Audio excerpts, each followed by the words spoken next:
hoses in the jails. He says, with this faith, we'll be able to hew out of the mountain of despair a stone of hope. With this faith, we'll be able to transform the jangling discords of our nation into a beautiful symphony of brotherhood. Now, for those of us who preach, this is a master class right here.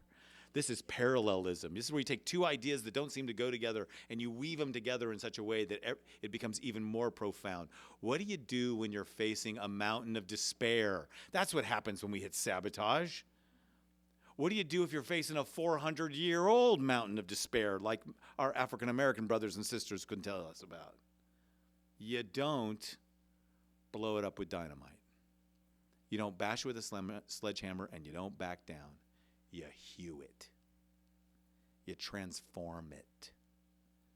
You hew it into stones of hope. I tell people all the time, I can't hear this passage without having 1 Peter in my ears. Come to him a living stone, and let yourself as living stones be built into a dwelling place for God, a place where the glory of God is revealed. What he basically is saying to these folks is this: if we believe, if we become a group of people who can transform despair into hope, the very place of despair will become the place that God's presence will be seen. It'll be a foretaste to what's going to happen over all the earth someday will happen right here at the place of despair. What I want you to think about is the place where you're getting sabotaged can become the place of great testimony. Because what used to be resistance gets transformed into hope if we can become a tool that can hew. How do we become a tool that can hew? This became the challenge. And what I began to realize is resilience isn't something that you find or you muster up or you knuckle out or you try harder to get. Resilience is formed. Resilience is formed in the crucible of leadership.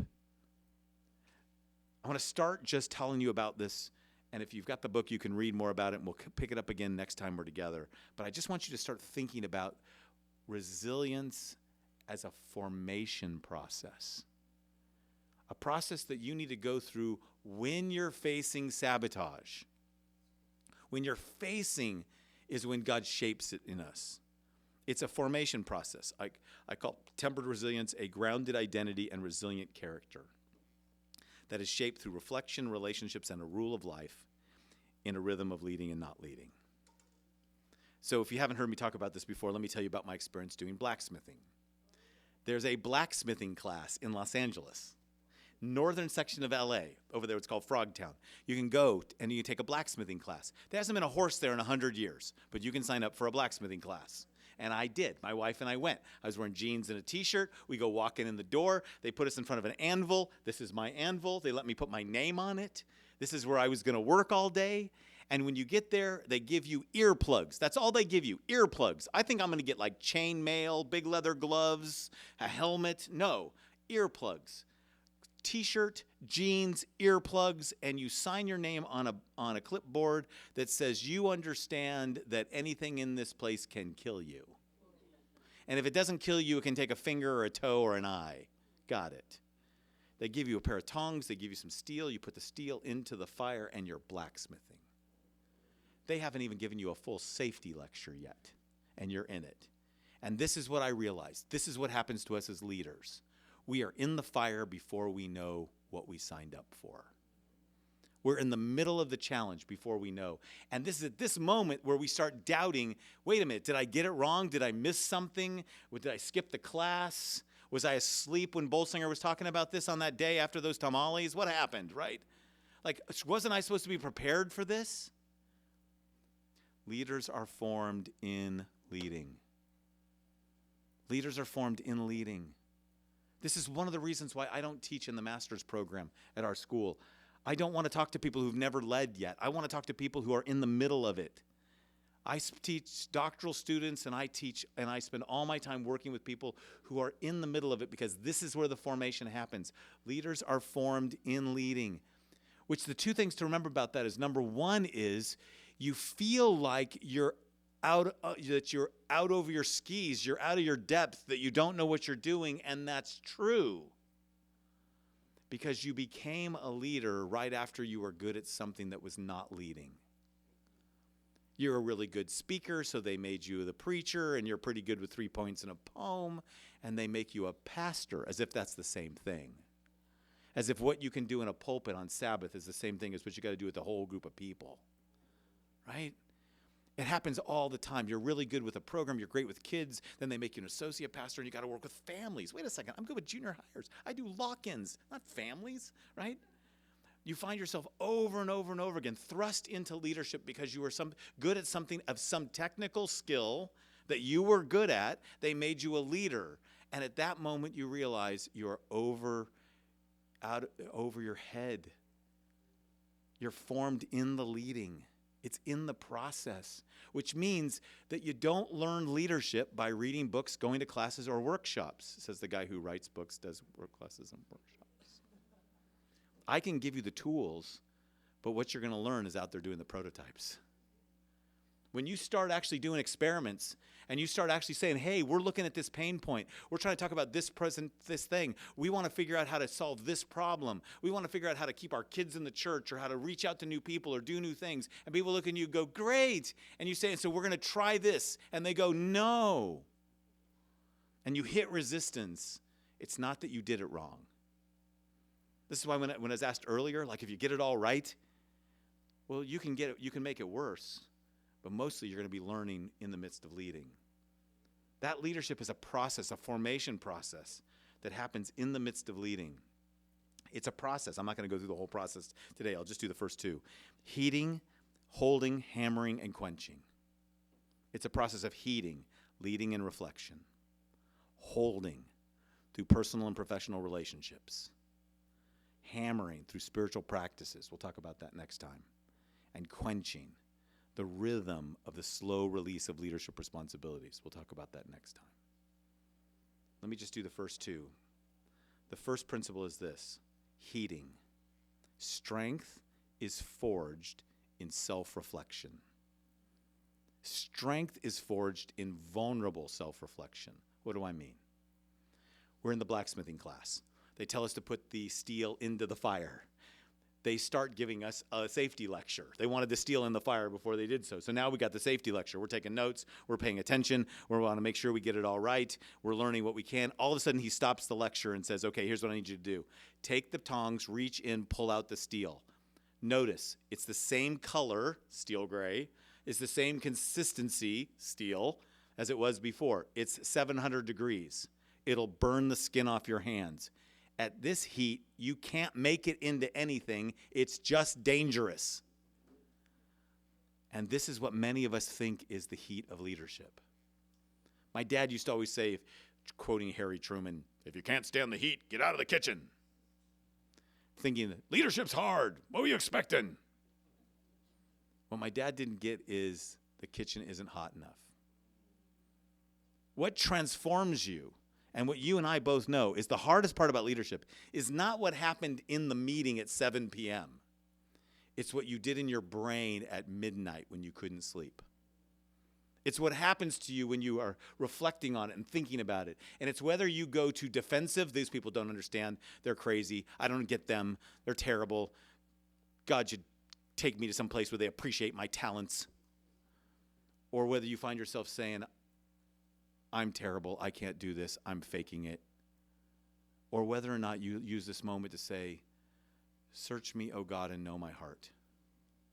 Try me and know my anxious thoughts. See if there's any hurtful way in me, and lead me in the way everlasting. Strength is forged in vulnerable self-reflection.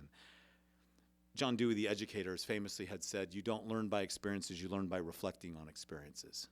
And the first thing that I would encourage you to do, and the reason why I ask you to spend time talking around your tables, and I ask you to reflect on inspire, inquire, irk, require, is that if you don't develop the capacity for vulnerable self-reflection, you won't develop the capacity to be able to be changed. 700 degrees is the heat that happens to all of us. You put it back in the fire until it gets to 2,000 degrees. That 2,000 degrees is your vulnerable self-reflection. It's you coming before the Lord and saying, Lord, what do you want to do in me?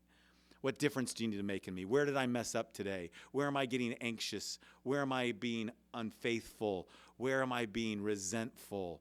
What do you need to change in my life? Where am I being cowardly? Where am I having a failure of nerve? Where am I having a failure of heart? You know my heart. You see me. And by the time you're done, you feel as if you are no longer steel. You're no longer worried about faking until you make it. You're vulnerable. That's what Dr. King said happened to him during the Montgomery bus boycott. He was 26 years old, remember?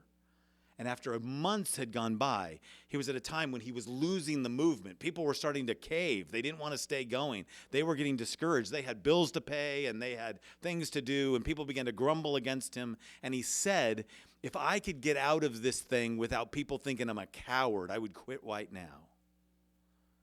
And he said God met him in that moment and said, Martin Luther, I will be with you in all the times like this. And over and over again, he came back to that day when he would talk about being discouraged, come back to that moment when he felt like he wasn't up for the task. And I believe that's what he was thinking about when he went before a group of people and said, I have seen the promised land and I may not get there with you, but my eyes have seen the glory of the coming of the Lord. And the next day, an assassin's bullet took him. You don't learn by experience. You learn by reflecting on experience. Vulnerable, honest self-reflection. And let me just say this. There are very few things that I will say where I will say, look, if you can't do this, you can't be a good leader. I think people can lead in lots of ways. But I will tell you this. If you can't be vulnerable in your own self-reflection, honest before God, open to your own need for God, aware of your frailties, honest about your need for God and your need for God's grace and mercy, and you're not faking it and you're honest before it, you will not be able to become resilient. When we see the number of pastors who have been on pedestals, who have fallen, almost all of them will tell you that they were aware of their pain and they were blotting it out, that they were faking it, that they thought that their ministry success was enough, that they had things they hadn't confronted, they had things in their past they hadn't become aware of, that they didn't want to feel vulnerable, and that made them dangerous. At 700 degrees, you're just dangerous. I worked at a church, 3,000 member church who had planted 60 churches. They brought me in to work with their church planters. I coached the pastor for a year. He said what he wanted to work on was a succession plan. And could I help him do it in a healthy way? I said I'd be glad to. I started consulting with him, and I realized that what he wanted to do was turn the church over to an incredibly immature minister that he could control. When I interviewed the young minister, I said to him, do you realize you're being tapped to be the successor of this church, this massive thing? And he says, I know. I said, he goes, it must be God. The pastor's the one who must know. But the truth is, I don't think I can do this. Every single thing I try to do, I fail. I've tried to be like him and I can't. He's got the Midas touch. He never fails at anything. And I feel like I can't do it. So I went back to the board and I said, look, you got a problem. The problem here is everybody thinks the pastor's perfect. I'm saying it with the pastor in the room. You've got to be able to create an environment where people can grow and learn and fail. I said, the people that you're looking at to take over the leadership, they believe they can't fail here. So you've got to create a different environment. They all nod, yes, thank you. The pastor gets up and then says, one thing I want to say before we're done here, I want to thank Todd for coming. It's great for him to come all this way. But I want you to know that I actually think in God's economy, we don't have failures. I think if we listen to the Spirit and we're open to God, it's not a failure. I don't think we can call it failure. I'm not even comfortable using the term failure. I think we just got to recognize that if we're listening to the Spirit, we're going to be okay. And 2 days later, he fired me. If you can't even say the word failure, you can't create a safe place for anybody to grow, including yourself. You got to get to 2,000 degrees. So we put the steel back in the fire and we finish the safety lecture. And then he goes, now look in. And when we look in now, it's glowing in there. And you reach in with the steel and you pull it out, and you pull out this thing that was just steel gray and hard a few minutes ago. And today, now it is bright red and glowing, and gravity is making it bend. He goes, you do not carry this around the shop. You don't twist it into shape, and you do not hit it with a hammer. It'll explode. you put it on an anvil. The only safe place for something this hot is on an anvil. The anvil is the center of the transformation process. The fire is really scary and interesting, and the hammers get all of the credit. And you think this is about pounding and it's about fire. It's about holding on the anvil. The anvil is what matters. The vulnerable leadership requires relational security. We're back to the comment that our friend made earlier. We're back to understanding what's at the center, what we need in the middle of sabotage. Vulnerable leadership requires the security of relationships. And let me just say this. The statistics are pretty clear on this. The research is really clear. The older you get, the less relationships you have. And the higher you get up into administration, into leadership, the less relationships you have. And if you're a man, you didn't start with enough to start with.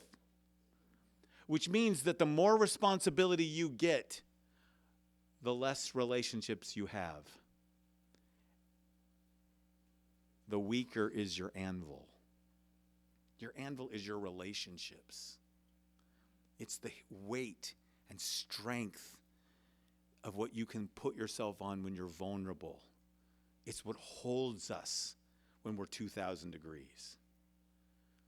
I learned this because I recognized that in my own leadership, I needed to have relationships, and I didn't have enough. So let me help you think about it this way. Here's the last piece of your own self-reflection I want you to go home with. If you carpooled, this is what I hope you would talk about. If you go home and you've got peers, this is what I want you to think about. Think about your relationships and think about them in 3 categories. This is hard to do in a church because it seems to overlap, but think about them in this way. Do you have partners? Do you have mentors? And do you have friends? Do you have all 3?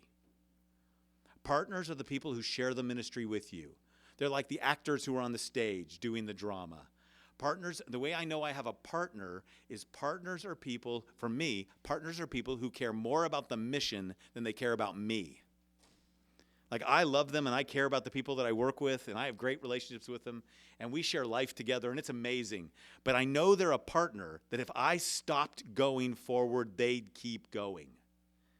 If all of a sudden I had a family crisis and I couldn't keep going, if God called me out of it, they'd keep going. If a bishop reappointed you or a church called you or you felt like the Holy Spirit moved you from that position, they're partners if they keep going. They care more about the mission than they care about me.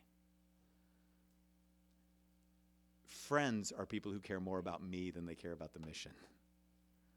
And sometimes friends are people in the ministry with us. They're people with us. They're like, I'm doing this because you're going to do this, and I want to do this with you, and I love you, and it's amazing. And it's a great feeling, but you need to know the difference between partners and friends. Oftentimes, our friends are people, we'd love them to be our partners, and if they're wise, they know they shouldn't be. My friends are people who say stuff like, Todd, I heard that you got a new book out. And I go, I do. You want to read it? And they go, no. I don't care about all that leadership stuff. What I'm wondering is, do you have more time to hang out? Do you have more time to exercise? Do you have more time to be with your family? They're my friends. I learned this because I had a person in my church who became a really good friend. He was about 12 years older than me. He was raising teenagers when my kids were toddlers. And his kids were getting married when my kids were teenagers. And his kids are now having babies, and my kids are not in any hurry whatsoever. And we would spend time together, a lot of time. We'd ski together, and we'd hike this ridge trail together, and we'd talk together, and we would hang out together a lot. And on all the time that we were doing these things, we would talk, and he was like became a really good friend. And he had 5 kids. And I would say to him, someday I'd love you to be a leader in the life of our church. He had a deep faith. He was well-respected, a businessman, and I found him to be a great source of comfort and wisdom. I just wanted him to be on what's called our session, our board. And every time I'd ask him, he'd say, look, the kids are still going to college. I got to keep the business alive. I'm just busy. Finally, I did the 4th wedding of his 4th daughter. And his 5th kid went off to college. And I said, look, I wonder if now is the good time for you to be able to come on the church board. And he looked at me and said, nah, I don't think so. So I paid the pastor card on him. I said, look, I'd like you to pray about this. I think God might want you to do this. And he stopped. We were hiking this trail together, and he stopped, and he looked at me, and he went, look, you don't get it. I love our church. I love our church. but I love you and Beth more. And if push came to shove, I could never do anything that would go against you and Beth. And that is bad for the church. You need people on your board who put the church first.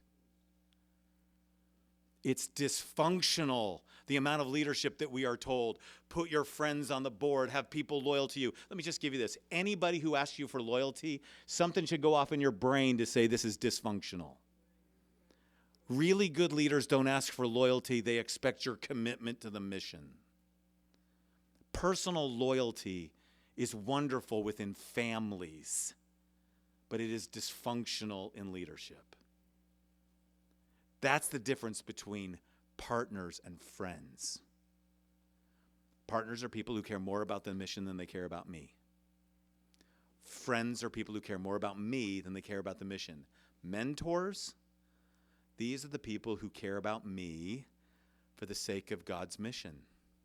They invest in me. They care about me. They love me. They hold me accountable. Mentors is where I put the category of spiritual directors or of therapists or of coaches or sometimes just mentors, people who I've reached out to. I have a person in my life who is a really successful Christian businessman. And when I started my company, my consulting company, I said to him, I don't know how to run a business. I've run churches and schools and nonprofits. How do you run a business?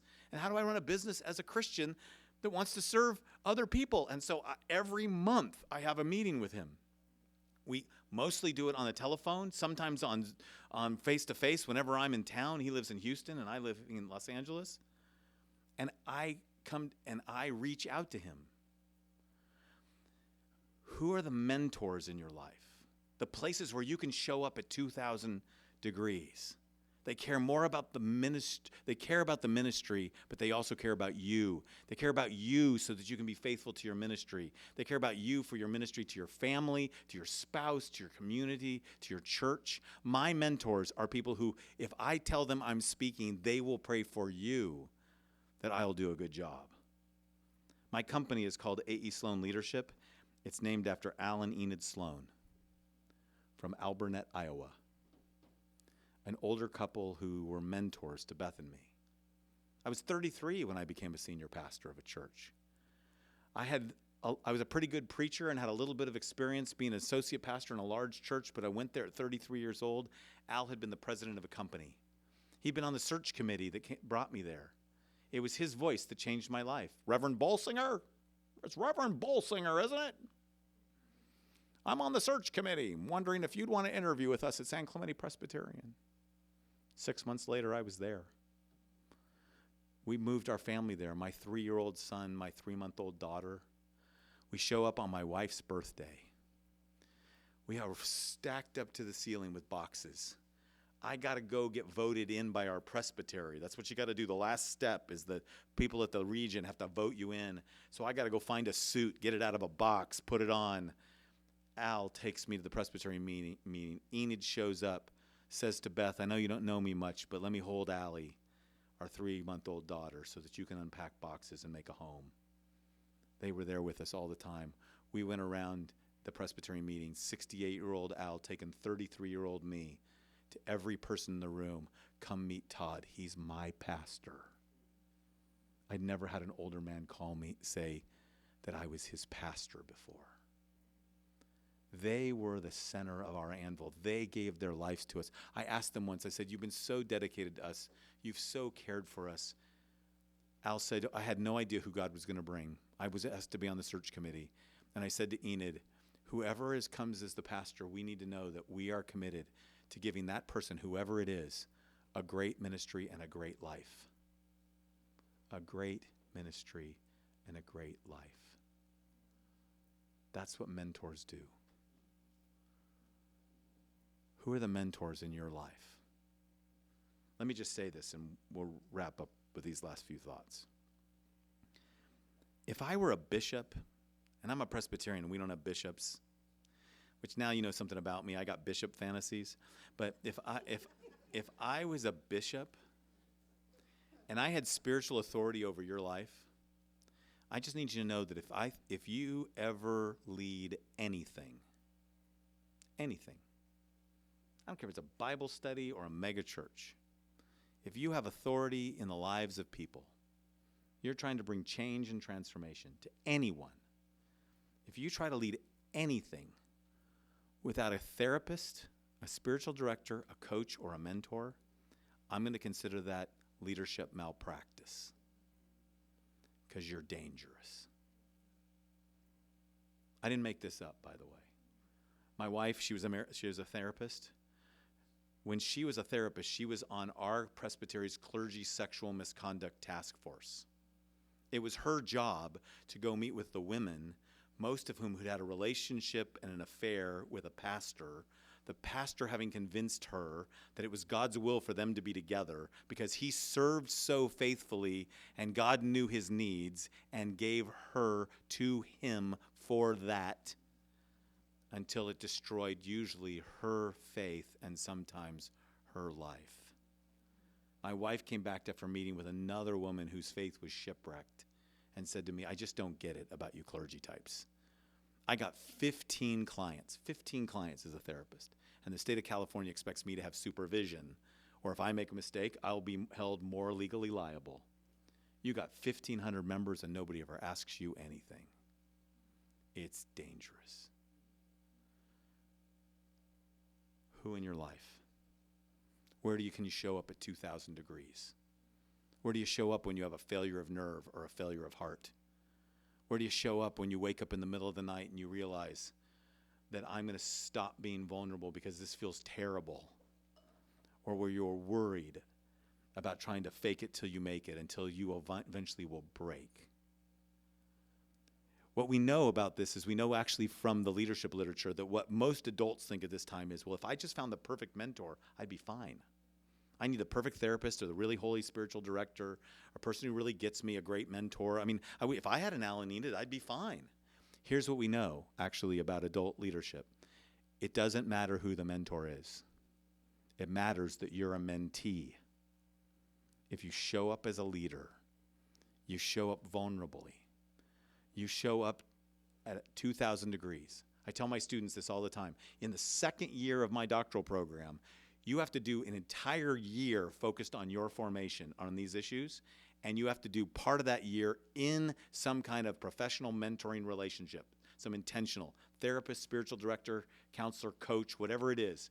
I don't care where it is, but you have to do it. And what the deal is this. You have to be able to show up at 2,000 degrees. If you show up trying to impress them, you're wasting their time. If you show up at 700 degrees to show them how tough you are, good. Maybe you're not going to hurt anybody, but nothing's going to transform. You've got to be able to have someone who show up vulnerably. And they always say, how can I find a mentor? And let me here's the way you can do it. One question. I always like to give you questions. Here's the question. You ask this question to someone that you trust, that you think that you trust. You ask them this question, you will find a mentor. And the question goes like this: can I buy you a cup of coffee? Find someone you trust and say to them, I need someone to talk to. Can I just buy you one cup of coffee? And put yourself on that anvil at 2,000 degrees, and you will know whether or not you have a mentor. Jamba Juice. First bacon, now coffee. I got it. We drink coffee. See, there you go. Praise be to God. Yeah. What I want you to think about as we leave today is that you're going to start actually doing this work, right? You're going to go out and you're going to try to get people to start doing interviews. You're going to start dreaming about prototypes. God's going to start working in your heart. You're going to start thinking about changes you want to bring. Some of you are already getting antsy. You can feel it like, oh gosh, I'm going to go home and talk to my boss. I'm just a youth pastor. Oh my gosh, I can't believe I'm doing this. We got to make these changes. If the church is going to be this kind of people, here's what we're going to do. And I've told you you're going to get sabotaged. So you know you need to be transformed. You need to become a tool that can hew stones of hope out of a mountain of despair. The vulnerability of leadership requires the security of relationships. What do you need to be more vulnerable? And what do you need to add to the relationships of your life? You got partners, you got mentors, you got friends. You need all three. So the work is basically this. Here's for your next time, okay? So conduct the community interviews. Get some people, get a group of folks, invite them, people that you'd like to try to get involved in this work with you. Just think, Lewis and Clark need a core discovery. Start building that core discovery. Get a few folks who want to do these experiments with you. Conduct the community interviews. Get together, talk about them, try to discern what's the pain point that's calling for our charism. What could be ours to do? Start thinking about that, praying about that, talking about that. Pay attention to that. And then try to conduct one prototype, just one in the next 3 months, just one experiment. Safe, modest experiment, right? Nobody gets fired. You don't waste the church budget. You don't burn anything down. You don't sell anything, right? One prototype, one experiment. Don't focus on did it work. Focus on what we learned. Know that when I walk in next time, I'm going to say, tell me what you learned. And I want to see a bunch of hands all go up and say, we learned this, we learned that, we learned this, we learned that. This thing was crazy. Nobody showed up. We learned don't do that, right? Whatever it is. And then reflect on the resistance you anticipate facing. If we start living into this, I already know we're going to get resistance, or it's going to come. We heard that you're trying to change things around here. Don't change everything. I certainly hope that you're not going to try to anticipate the resistance. And ask yourself, what do you need to be more self-reflective? What do you need to be more vulnerable? Some of us were naturally born to it. Others of us struggle with it. What do you need? What do you need to add to your anvil? Got it? All right. Any final questions?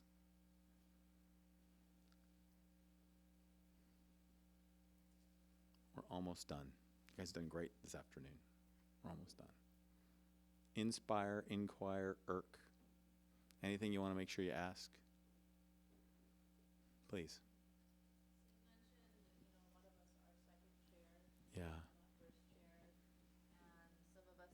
Here, Deirdre. Oh, yes, thank you. So a lot of us are second chair, not first chair, and we can already kind of feel some of the resistance we may face either from our seniors or from our churches, not being the leader in charge. Mm-hmm. Then we're like, well, I know, I'm thinking, who am I going to find to ask these questions, and what kind of authority do I have to tell them to go ask these questions? Right. Can you speak on that a little bit? Yeah, a couple things. First of all, does your first chair know you're here? Yes. Yeah. And what does your first chair think you're doing? Learning and maybe sharing some tips to send back to him. Okay, great. What I would do is say this. Here's a question you can always ask. So you notice you start learning to figure out the questions to ask, right? One question to ask is this. If I was really, really successful at that thing that Will and them are doing, what do you think would happen in the life of our church?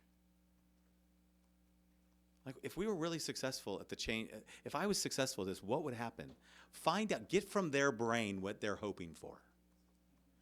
Right? Get from their brain what they're hoping for. You might have an idea, but ask them to tell you. If I became the leader that this denomination is investing in me to become, what would happen in our church? What do you think would happen? And they go, well, I'm not sure. Well, I'd love to get a picture of it. And make them give you a picture. And the gap between where you are now, like where the church is now, and what they're hoping you'll do, that's the gap. And once you name that gap, that's your adaptive challenge. That's the from here to there, right? So all of a sudden you're like, if they say stuff like, well, I think that if we did this more, if you were successful, we would. And now you say, here's the help I need. They want me to try these things called experiments and prototypes. They're safe, they're modest, whatnot. I've got to invite some people. Can I get some help doing that? How would you suspect I do that? Who would you ask me to think about?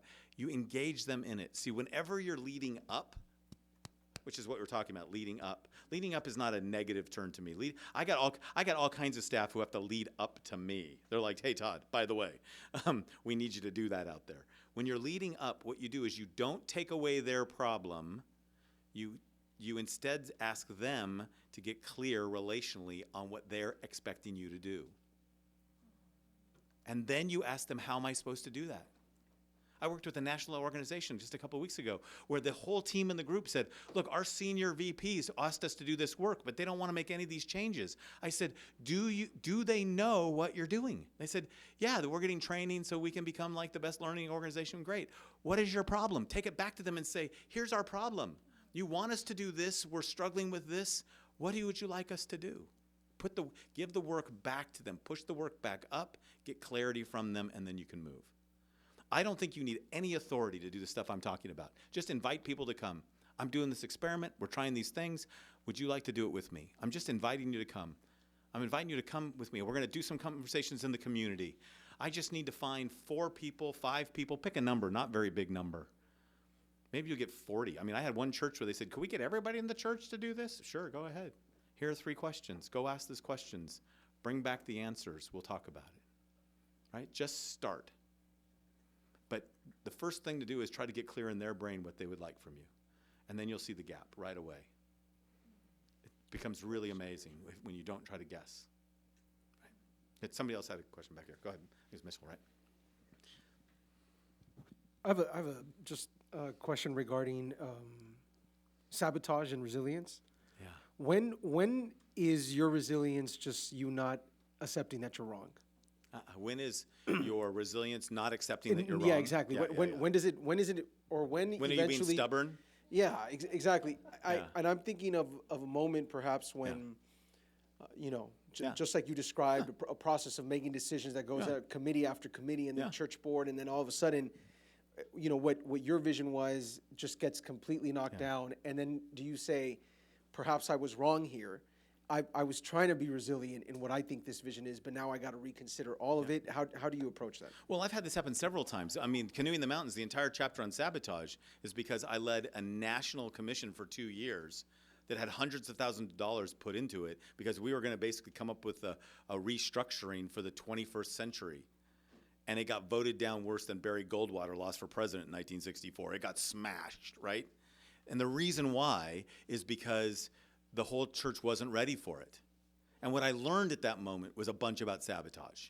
I learned that I could have everybody in the organization going, yes, we're going to do this. And when push comes to shove, they weren't going to do it. They literally looked at me and said, this is just our Presbyterian process. And I went, oh, God, no, it's not. And I had to go learn all about sabotage. Like, did I do it wrong? I don't know. But what I know is that we didn't do the thing that I think could have changed our whole denomination. I've had people now who go find that report and say, how did we not do this? I said, we were too anxious to do it then. Sometimes the things we want to do are like fruit that isn't ripe. My mentor always says to me, the difference, he's a Texas oil guy, the difference between being wrong and being early? Nothing. Sometimes it's just early. But if I'm committed to the conviction and I live it out, whatever what happens, I'm going to grow. Right? I'm going to grow. I'm going to develop my capacity. And one of the things at the end of the book, Tempered Resilience, if you read it, you'll realize there is a time when I go, when is it resilient to walk away?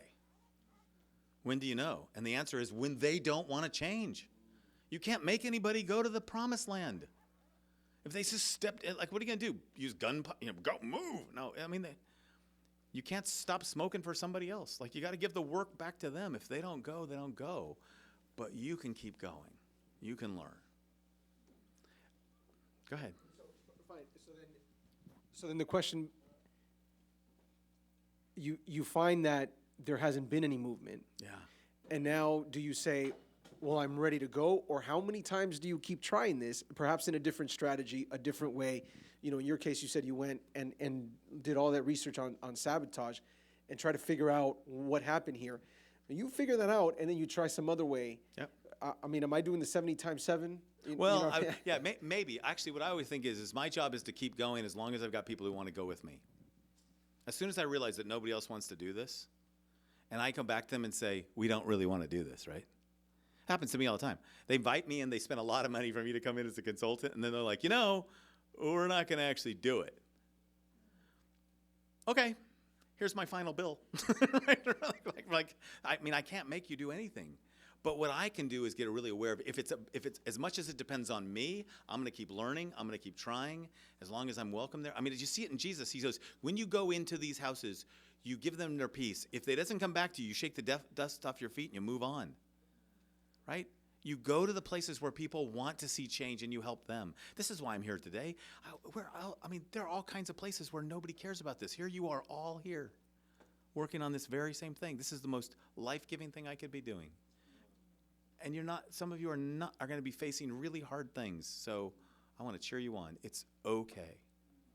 Keep focusing on your own formation.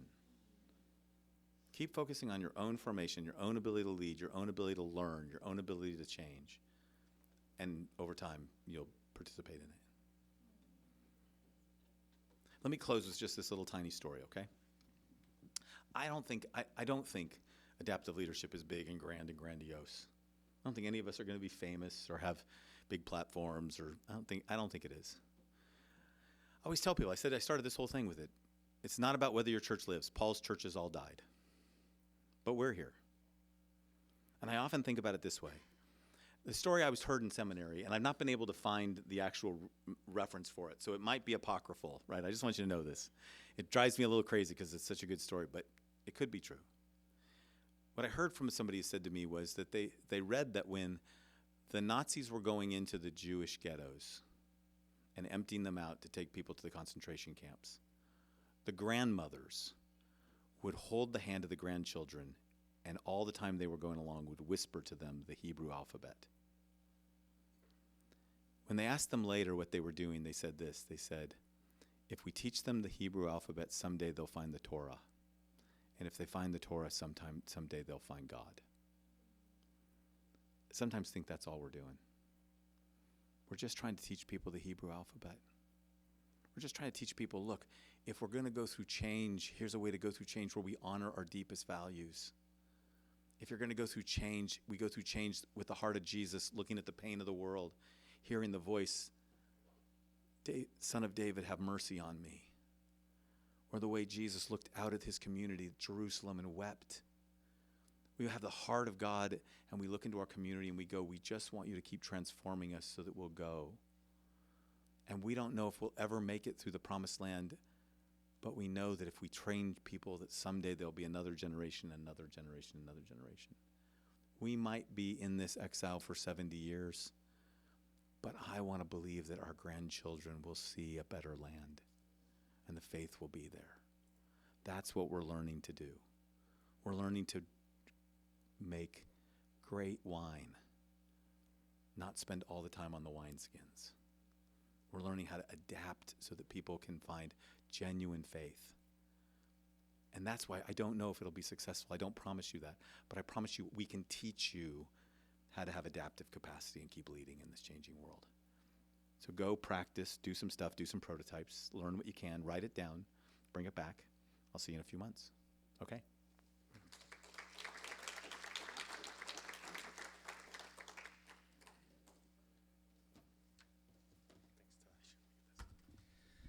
Thank you, Todd. I was telling Will as you were talking about Friedman that 30 years ago in this very room, he was teaching from where you were. No way. Yeah.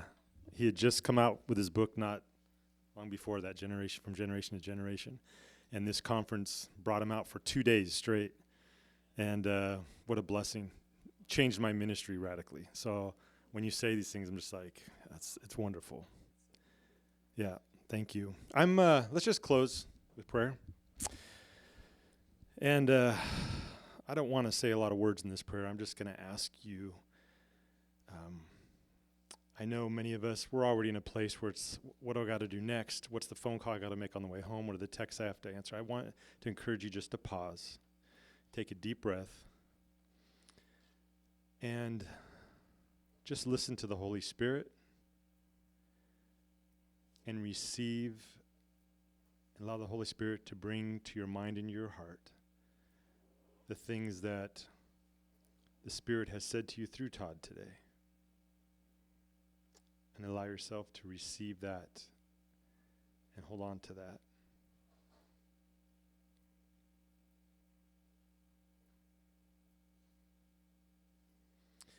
Jesus, we recognize today that this is not about learning leadership to make a better product.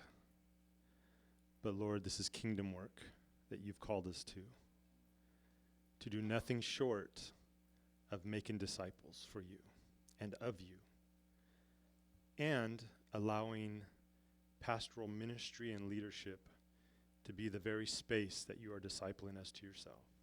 In Jesus' name, amen. Blessings, you guys. Be safe. We love you.